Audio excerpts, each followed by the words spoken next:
Hello, my Storytime friends. Today we're going to read The Berenstain Bears' Honesty Counts, written by Mike Berenstain. If you have a copy, go ahead and get it so you can read along with me. Mama, Papa, brother, sister, and Honey were all looking forward to the Chapel in the Woods yearly cub campout. Mama checked off their list of items: sleeping bags, lanterns, picnic basket, tent, matches, cooking pots, and fishing poles, while Papa packed up the car. "I can't wait to sleep under the stars," Brother said. "And we're going to win the annual canoe race down the rapid river this year. I just know it," Sister added.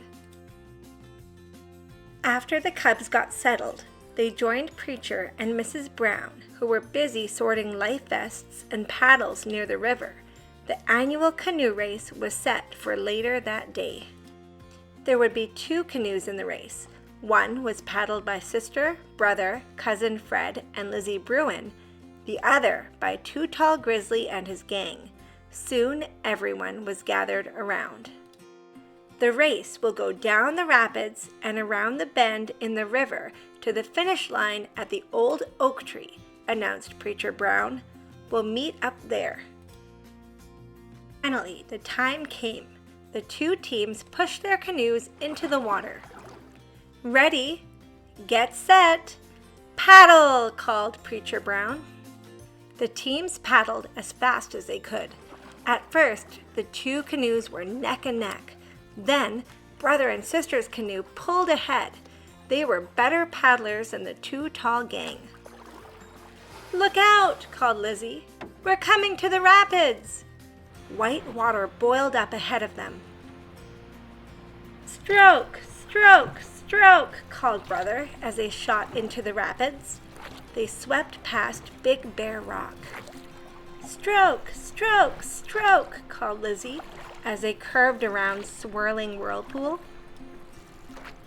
"Stroke, stroke, stroke," called Fred as they bumped down 20 Steps Falls. When they reached the bottom, they looked back. The Too Tall gang was nowhere to be seen. "I guess they decided not to risk the falls," said Brother.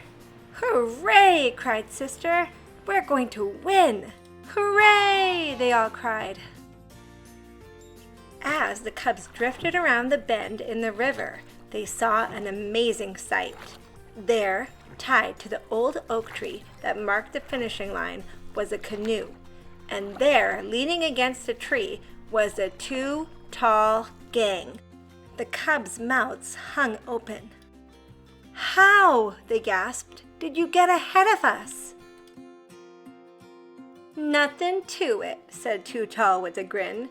"We just paddled around one side of Big Bear Rock while you paddled around the other side." "Yeah," smirked gang member Scuzz. "You were so busy with your stroke, stroke, stroke that you never noticed us." The gang began to dance around, pretending to paddle. "Stroke, stroke, stroke," they chanted. Just then, Preacher Brown and the other campers came up to see the end of the race. "So, that's all there was to it, eh, Too Tall?" said Preacher Brown, folding his arms. "Are you sure you're being completely honest?"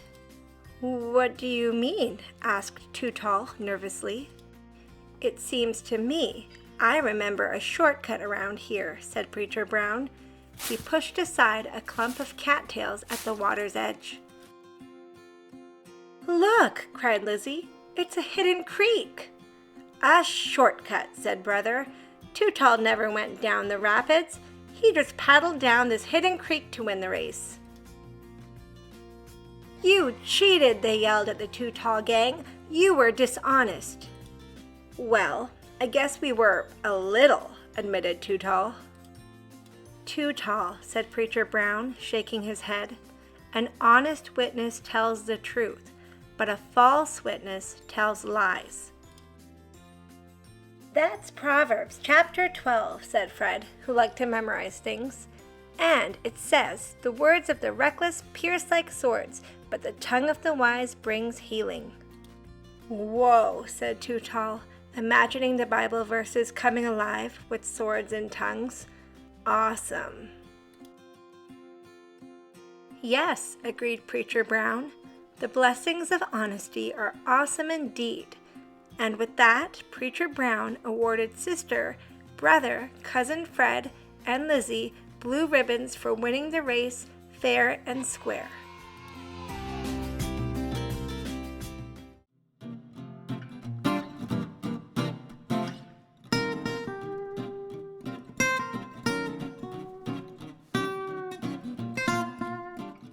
If you like that story, don't forget to like and subscribe. Thanks for watching.